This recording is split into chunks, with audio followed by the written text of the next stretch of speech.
عثمان بھائی آپ بھی ساتھ ہیں یار، کیا ایسے؟ ہاں ساتھ ہیں یار.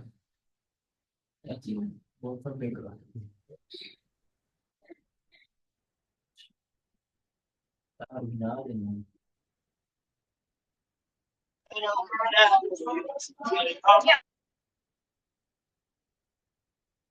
کیا کیا کیا کیا دوسری صورت کیا ہے کہ چلتے ہیں نہیں میں چلا جاتا ہوں خود ہی، کوئی مسئلہ نہیں ہے. نہیں اکٹھے چلتے ہیں، میرا کام ہی نہیں ساتھ چلتے کیا کام ہے سر؟ ہیں۔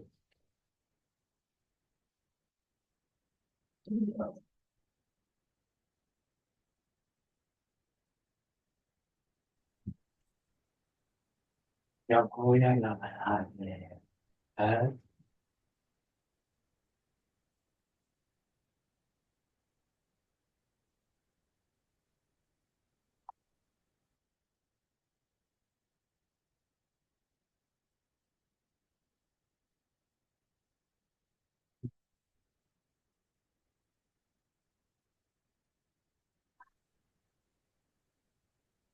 السلام علیکم ورحمۃ اللہ وبرکاتہ.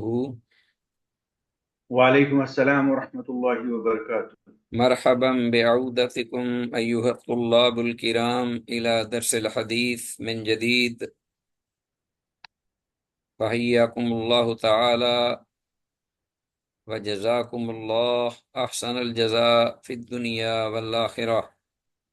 داعین اللہ جل جلالہ ان یبارک لنا فی هذه العلوم وان يسهل علينا هذه الدروس. رب زدنی علما رب اشرح لی صدری ویسر لی امری آپ جو آدھی واحلل عقدۃ من لسانی یفقہوا قولی. فبشر عبادی الذین یستمعون القول فیتبعون احسنہ اولئک الذین ہداہم اللہ واولئک هم اولو الالباب. عزیز طلبہ، بحمد اللہ تعالی وبعونہ جل وعلا مشکات المصابیح کے سلسلہ دروس کا ایپیسوڈ نمبر 2 یعنی دوسرا سبق آپ کے سامنے ہے، اور اللہ تبارک و تعالی کی توفیق سے ہم انشاءاللہ تعالی آج کی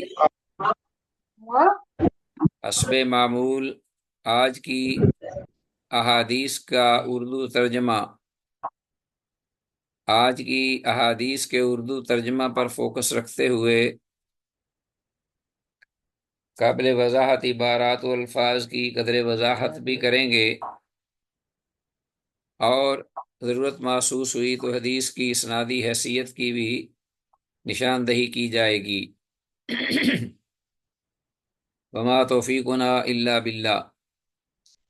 یہ تو عزیز طلبہ ہمارے روزانہ کے حدیث کے دروس کے سلسلے میں روٹین ہے، لیکن جیسا کہ میں نے گزشتہ کل آپ کے یہ گوش گزار بات کی تھی کہ ابتدائی ہمارے جو چند اسباق ہیں وہ حدیث کے سلسلے میں جو بنیادی کچھ باتیں ہیں جن کا آگے بار بار آپ کو پالا پڑے گا، تو ان باتوں کے بارے میں کچھ اختصار سے ہم گفتگو کر لیں، اور کچھ مواد آپ کے پاس محفوظ بھی ہو جائے تاکہ آپ ضرورت کے مطابق ریوائز کر سکیں، دیکھ سکیں. تو میں نے چاہا کہ کل جو ہم نے حدیث، لفظ حدیث یا حدیث کی کچھ ابتدائی جو معلومات تھیں اختصار سے وہ ذکر کی، مناسب معلوم ہوتا ہے کہ یہ کتاب ماشاء اللہ جو کہ مشکات المصابیح ہے، اس کے بارے میں بھی کچھ معلومات اس سے پہلے کہ ہم باقاعدہ شروع کریں حاصل کرنا ضروری ہیں.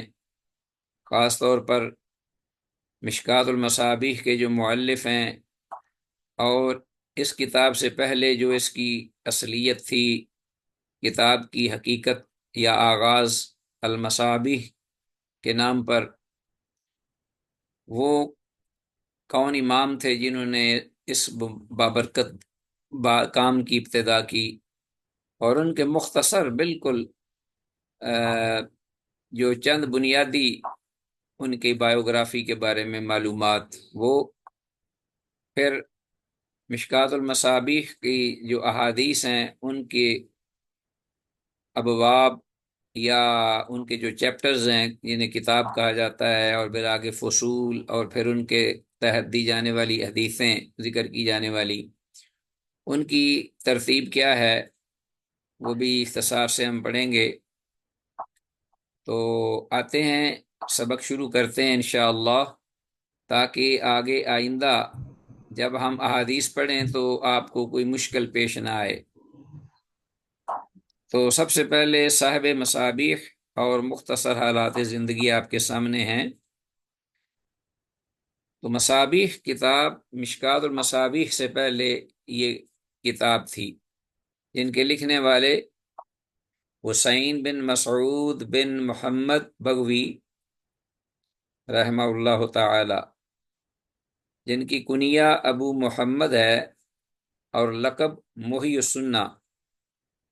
یہ لفظ بار بار آپ کے سامنے آئے گا، وقال محی السنہ، تو اس وقت آپ کے ذہن میں یہ بات آنی چاہیے کہ یہ صاحب مصابیح جو ہیں، یہ امام بغوی رحمہ اللہ، محی السنہ سے مراد یہ امام ہیں، اور لقب ان کے دو ہیں، ایک محی السنہ اور ایک رکن الدین۔ محی السنہ جو ہے یہ زیادہ معروف ہے۔ یہ کب پیدا ہوئے؟ 436 ہجری کو خراسان کی ایک بستی بغا میں پیدا ہوئے۔ بغا بستی کی طرف نسبت کی وجہ سے انہیں حسین بن مسعود بن محمد بغوی کہا گیا۔ وقت کے ارباب کمال سے دینی علم پایا۔ آپ کے وقت کے جو اہل علم تھے، ائمہ تھے، ان کے سامنے زانو تلمذ طے کیا، اور خاص طور پر حدیث، فقہ اور تفسیر میں عبور حاصل کیا۔ یہ تین بڑے جو اصولی سبجیکٹس ہیں، ان پر انہوں نے شروع میں عبور حاصل کیا، حدیث، فقہ اور تفسیر۔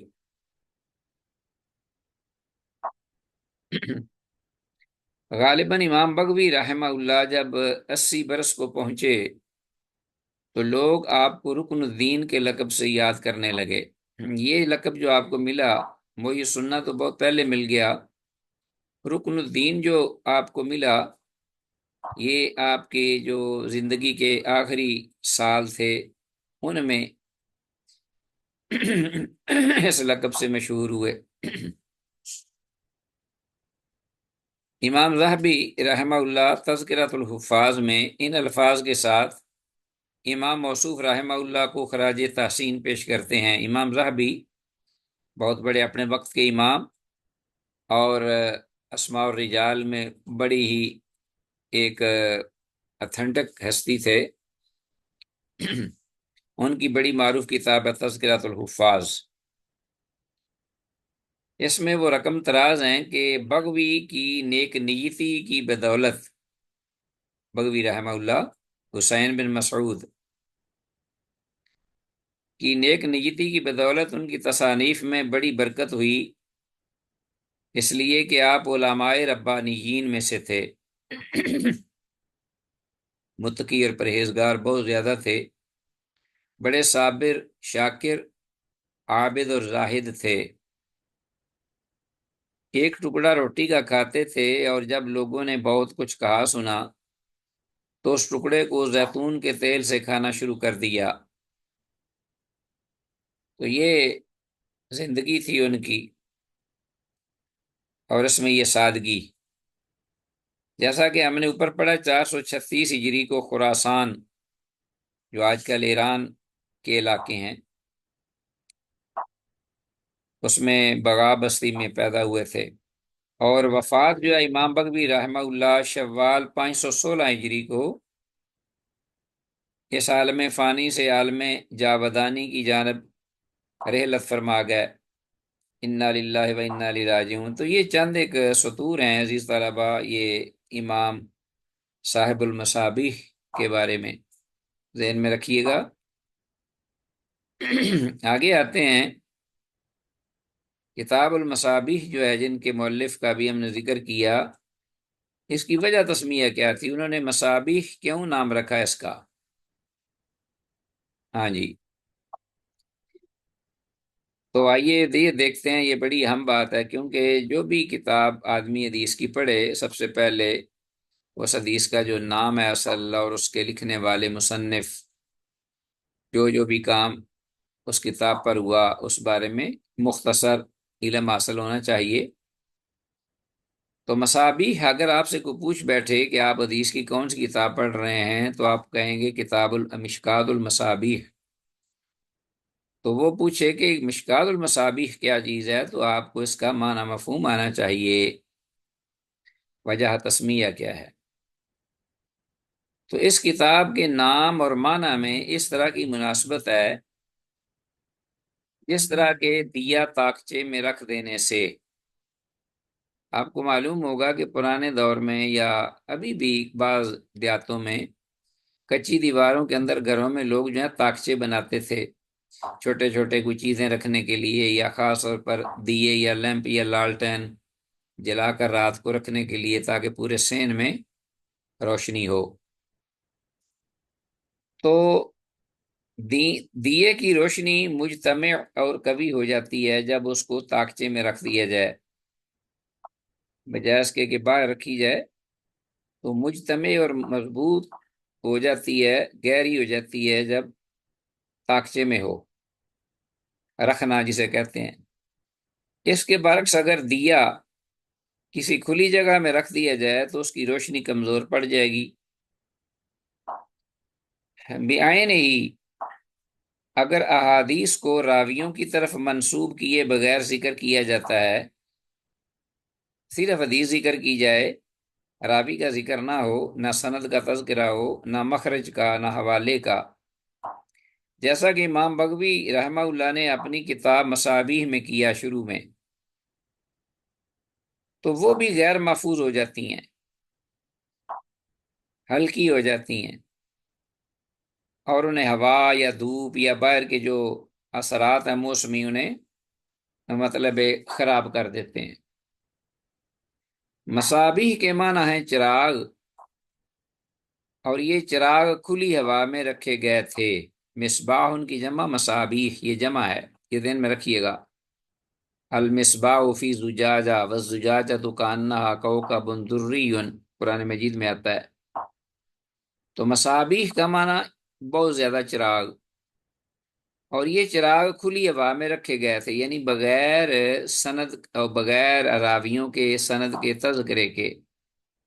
امام بغوی رحمہ اللہ نے ان احادیث کو ایک جگہ اکٹھا کر دیا، جبکہ صاحب مشکات جو آئے رحمہ اللہ بعد میں، انہوں نے راویوں اور مخارج کا ذکر کر کے، یعنی حوالے دے کر کے کون سی حدیث سے کون سی کتاب جو حدیث کی معروف ہے اس سے یہ حدیث لی گئی، کتب احادیث میں سے یا امہات الکتب میں سے، تو وہ بھی ذکر کیا، راویوں کا ذکر بھی کر دیا، البتہ پوری سند بیان نہیں کی ان امام صاحب مشکات المصابیح نے بھی۔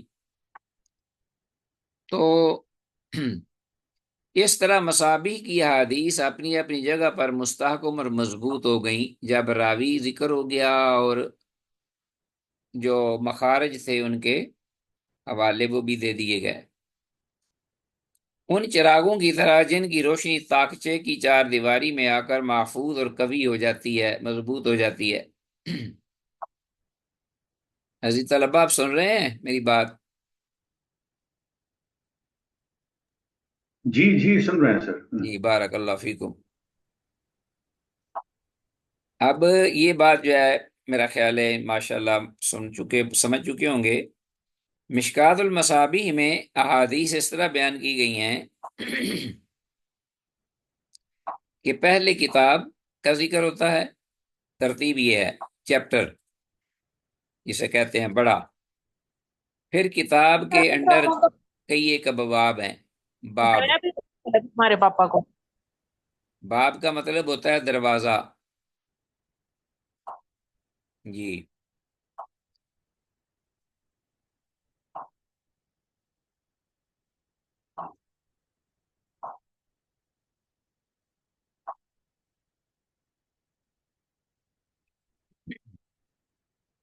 مشکات المصابیح میں احادیث اس طرح بیان کی گئی ہیں. جو کتاب ہمارے زیر مطالعہ ہے اس کو مشکات المصابیح کے نام سے موسوم کیا گیا ہے. تو پہلے کتاب آئے گی، پھر اس کے نیچے کئی ابواب ہوں گے. ٹھیک ہے جی، زیادہ بھی ہو سکتے ہیں، کم بھی ہو سکتے ہیں.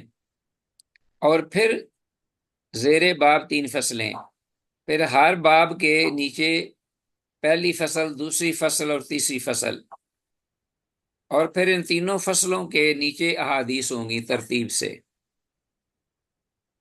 اور اس تمام مجموعہ میں جو مشکات المصابیح کا ہے، جو حدیثیں ہم پڑھیں گے اللہ کی توفیق سے 6294 حدیثیں ہیں، جن میں کل 27 چیپٹرز ہیں، 27 کے قریب. اور ان کے ذیل میں یا ان کے انڈر جو ابواب دیے گئے ہیں، ابواب باب کی جمع، اس کا مطلب دروازہ، جس دروازے کے ذریعے آدمی اندر جائے، اس لیے باب اس کو کہتے ہیں. تو ان کے تحت ابواب کی جو مجموعی تعداد ہے وہ 272 ہے. حدیثیں 6294، کم و بیش، چند ایک میں اختلاف بھی ہے، اس کو شمار کرتے ہیں، بعض بات نہیں کرتے. بہرحال جو چیپٹرز ہیں وہ 27 ہیں، اور ان کے انڈر جو ابواب، ان کی مجموعی تعداد 272 ہے. واللہ اعلم وعلم بالصواب. تو یہ ذہن میں وہ بات آپ رکھیے گا. آگے آتے ہیں صاحب مشکات اور مختصر حالات زندگی. پہلے ہم نے صاحب مصابیح حسین بن مسعود بغوی رحمہ اللہ کے حالات اختصار سے ذکر کیے ہیں. اسی طرح ہم جو بعد میں مشکات المصابیح مصابیح کے بعد وجود میں آئی، ان کے جو مؤلف ہیں ان پر بھی ایک مختصر سی نظر ڈال لی جائے، ان کے بھی حالات کے بارے میں ہمیں آگاہی ہو جائے. اور یہ بھی میں نے سلائیڈ میں ذکر کر دی ہیں. ان کا جو اصل نام تھا وہ تھا محمد بن عبداللہ الخطیب العمری التبریزی رحمۃ اللہ علیہ. محمد بن عبداللہ، یہ آپ اس کو یاد کرنے کے لیے اپنے پیغمبر صلی اللہ علیہ وسلم کا نام ذہن میں رکھ لیجئے. ہمارے پیغمبر، پیارے پیغمبر کا نام بھی محمد بن عبداللہ تھا. ٹھیک ہے جی. تو اگر کوئی کہے نا آپ کو مشکات کے جو پڑھ رہے ہیں آپ، مشکات اس کے مصنف کون ہیں، تو آپ نے کہنا ہے محمد بن عبداللہ. آگے الخطیب العمری التبریزی، یہ تینوں الفاظ ان میں سے کوئی ایک بھی آپ کہہ سکتے ہیں، تینوں بھی بیان کر سکتے ہیں، دو بھی ذکر کر سکتے ہیں. کنیہ جو ہے وہ ابو عبداللہ تھی. لوگ کنیہ بھی بڑی معروف ہے، ابو عبداللہ محمد بن عبداللہ. یعنی آگے جو بیٹا ہے وہ بھی عبداللہ ہے، یعنی اپنے ابا جی کے نام پر اپنے بیٹے کا نام رکھ دیا، دادا کے نام پر. ابو عبداللہ کنیہ ہے، مطلب یہ کہ محمد کے جو آگے بیٹے تھے وہ انہوں نے اپنے والد محترم کے نام پر یہ نام رکھا، اس لیے کہ یہ نام اللہ کو بڑا ہی پیارا ہے. تمام احب الاسماء الی اللہ تعالی، احب الاسماء الی اللہ تعالی عبداللہ و عبد الرحمن. تو یہ جو ائمہ تھے سلف رحمہم اللہ، وہ ان ناموں کو جو احادیث میں آتے ہیں ان کو بڑا یہ نام جو ہے وہ رکھتے تھے اپنے اولاد کا، اپنے بچوں کا، اس نیت سے، اس ارادے سے کہ اللہ پاک انہیں اپنے نام کی طرح عملاً بھی ان کی زندگی کو اللہ پاک پاکیزہ بنا دے۔ تو نام کا شخصیت پر اثر ہوتا ہے، اس لیے اچھے نام رکھنے چاہیے۔ تو بہت ہی کثیر تعداد آپ کو اہل علم کی ملے گی سلف میں جن کی کنیہ بھی ایسی ہے ابو عبداللہ، اور ان کے اولادوں کے نام بھی عبداللہ، عبد الرحمن، عبید اللہ، عبید الرحمن، اس طرح کے۔ کنیہ ابو عبداللہ ہے اور لقب ولی الدین تھا۔ ہاں جی، پہلے جو تھے ان کا لقب کیا تھا؟ رکن الدین اور محی السنہ، ذہن میں رکھیے گا۔ صاحب مشکات المصابیح جو امام تبریزی ہیں، خطیب تبریزی، ان کا لقب ولی الدین ہے۔ تبریز میں پیدا ہوئے اس لیے تبریزی کہلائے، اور وقت کے نامور علماء سے علم حاصل کیا۔ آپ علم کے ساتھ ساتھ عمل اور اخلاص کی دولت سے بھی مالا مال تھے۔ اللہ اکبر۔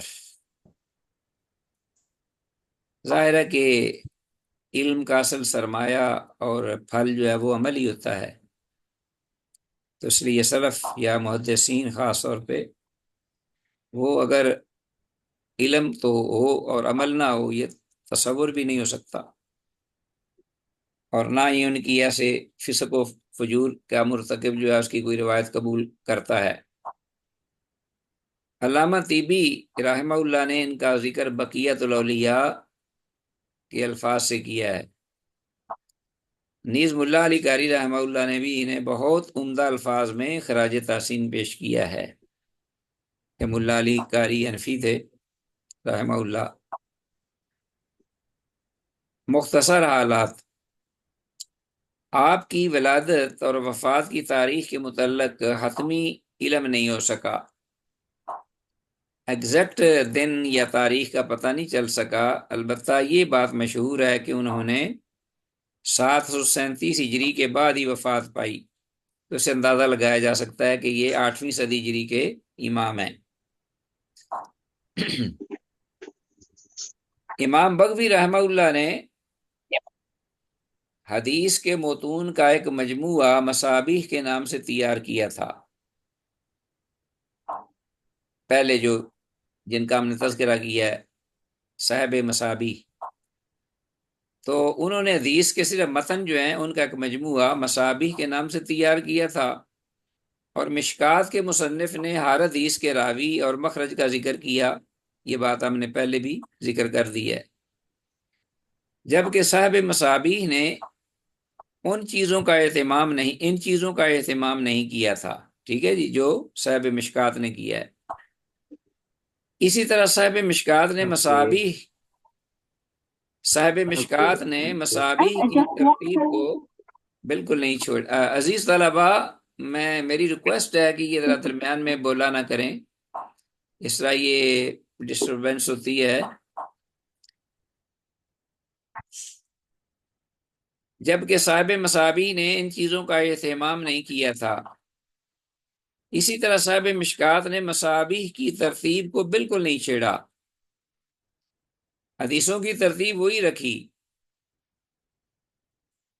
لیکن کچھ تبدیلی یوں کی کہ صاحب مصابیح نے ہر باب کے اندر 2 فصلیں رکھی تھیں، یعنی مصابیح کے امام بغوی جو تھے رحمہ اللہ، انہوں نے ہر باب کے نیچے 2 فصلیں ذکر کی تھیں، جبکہ صاحب مشکات نے یعنی امام تبریزی رحمہ اللہ نے انہی 2 فصلوں کو 3 فصلوں میں تقسیم کر دیا آسانی کے لیے۔ انہوں نے حدیثیں جو ذکر کی ان کو 3 حصوں میں تقسیم کر کے 3 فصلیں بنا دیں ہر باب کے اندر۔ جی، صاحب مشکات کی 3 فصلوں کی تقسیم، اب یہ آپ سن لیجئے گا، یہ بات ذرا تھوڑی سی سمجھنے والی ہے کہ جو صاحب مشکات نے 2 فصلوں کی بجائے مشکات میں 3 فصلیں رکھ دیں ہر باب کے اندر، تو ان کی تقسیم کس طرح کی تھی جو ہم آگے پڑھیں گے تو وہ 3 فصلیں ہوں گی۔ فصل نمبر 1، پہلی فصل جو ہے الفصل الاول جب کہیں گے پہلی فصل، ان احادیث کو اس پہلی فصل میں ذکر کیا گیا ہے جنہیں شیخین یعنی امام بخاری اور امام مسلم رحمہ اللہ یا ان دونوں میں سے کسی ایک نے نکالا ہو،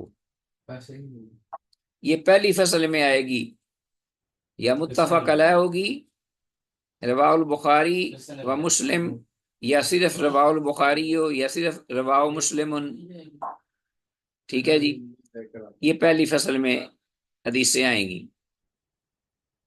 صاحب مصابیح نے اپنی پہلی فصل کا نام صحاح الصحیحین رکھا تھا، ٹھیک ہے جی۔ امام بغوی رحمہ اللہ نے اپنی کتاب جو مصابیح تھی اس میں اپنی پہلی فصل جو انہوں نے ذکر کی، کیونکہ انہوں نے 2 فصلیں صرف ذکر کی تھی، پہلی کا نام انہوں نے صحاح الصحیحین رکھا تھا، اس لیے کہ اس میں صرف امام بخاری اور امام مسلم کی روایتیں ذکر کی گئی تھی، اور یہ وضاحت بھی نہ تھی کہ یہ حدیث کن کن کتب سے لی گئی ہیں۔ یہ تو میں نے پہلے ذکر کیا ہے کہ مخرج انہوں نے کسی حدیث کے نیچے نہیں ذکر کیا حوالہ، صرف 2 فصلیں بنا دیں اور پہلی میں انہوں نے صحیح حدیثوں جو صحیحین کی ہیں ان کو ذکر کیا، لیکن نیچے نشاندہی نہیں کی رواہ البخاری یا رواہ مسلم یا متفق علیہ، یہ نہیں لکھا کہیں بھی۔ چنانچہ صاحب مشکات نے پہلی فصل کو صرف متفق علیہ روایت کے لیے خاص کر دیا۔ تو امام تبریزی جو تھے انہوں نے جب 3 فصلیں بنائیں تو انہوں نے اپنی سہولت کے لیے یا پڑھنے والوں کی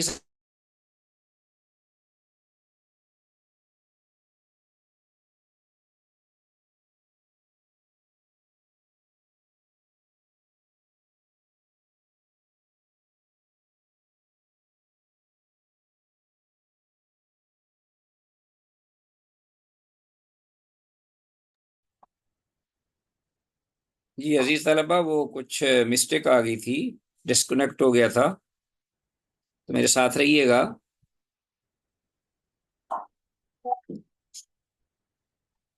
سکرین کلیئر ہے نا؟ جی کلیئر۔ جی ٹھیک ہے، بارک اللہ فیکم۔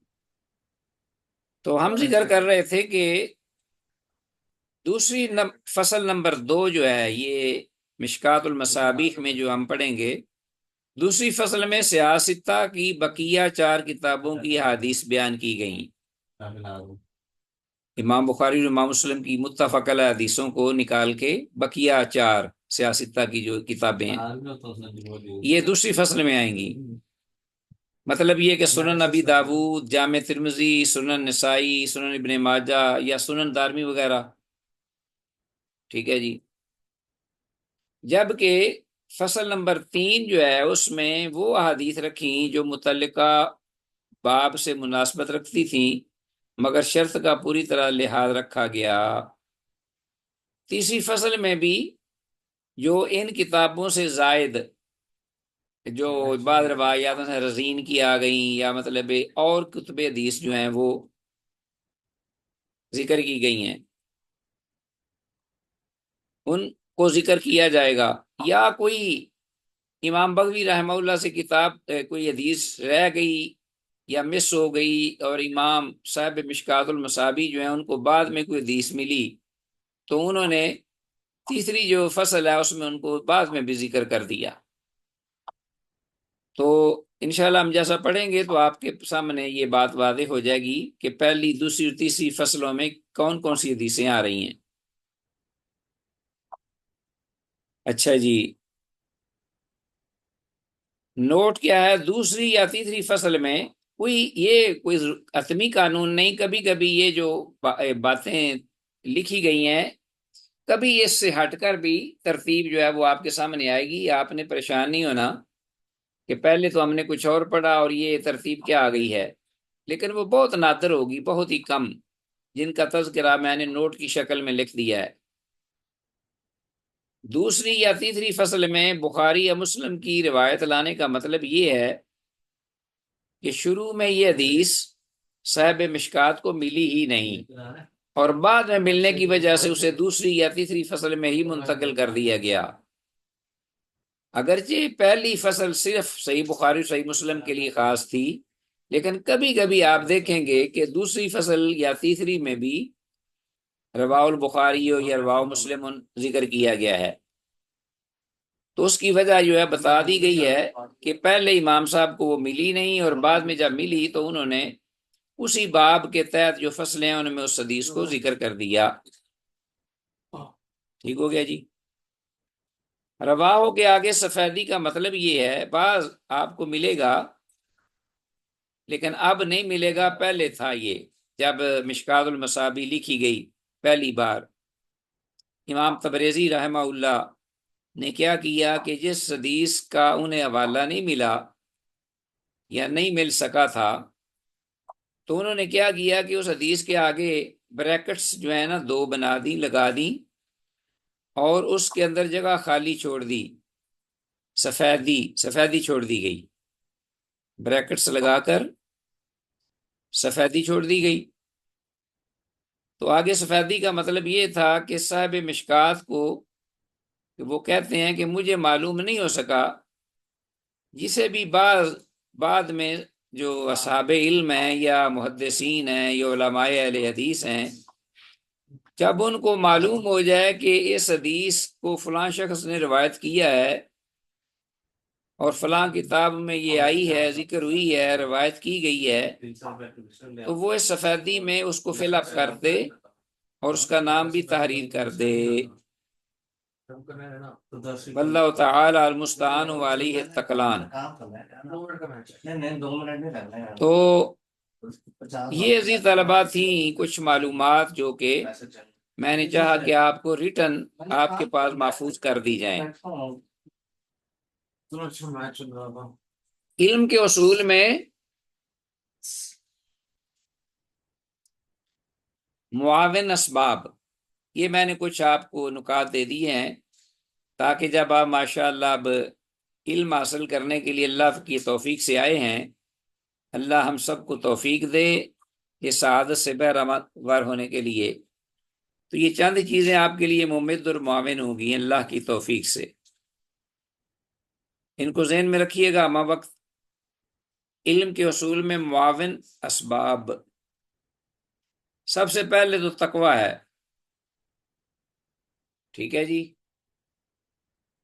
تو تقوی سے انسان کے اندر اللہ اہلیت پیدا کر دیتے ہیں، کھوٹے اور کھرے کی سوجھ بوجھ اور جانچ پرکھ اور پڑتال کرنے کی اللہ توفیق دیتے ہیں، اور اللہ پاک صاحب ایمان کو خاص طور پر جو متقی اور پرہیزگار علم کے اصول کے لیے خالصۃ لوجہ اللہ آغاز کرتا ہے، تو اس کو اللہ پاک فہم و فراست عطا کرتے ہیں مومنانہ۔ ان تتقوا اللہ یجعل لکم فرقانا، فرقان کا مطلب یہ کہ جو تحقیق اور تتبع اور استقراء میں جو شخص جو ہے ماہر ہو جائے اور اسے پتہ چل جائے کہ صحیح کیا اور غلط کیا ہے، تقوی کے ساتھ۔ واتقوا اللہ ویعلمکم اللہ بھی آتا ہے، تقوی کرو اور اللہ تمہیں علم دے گا۔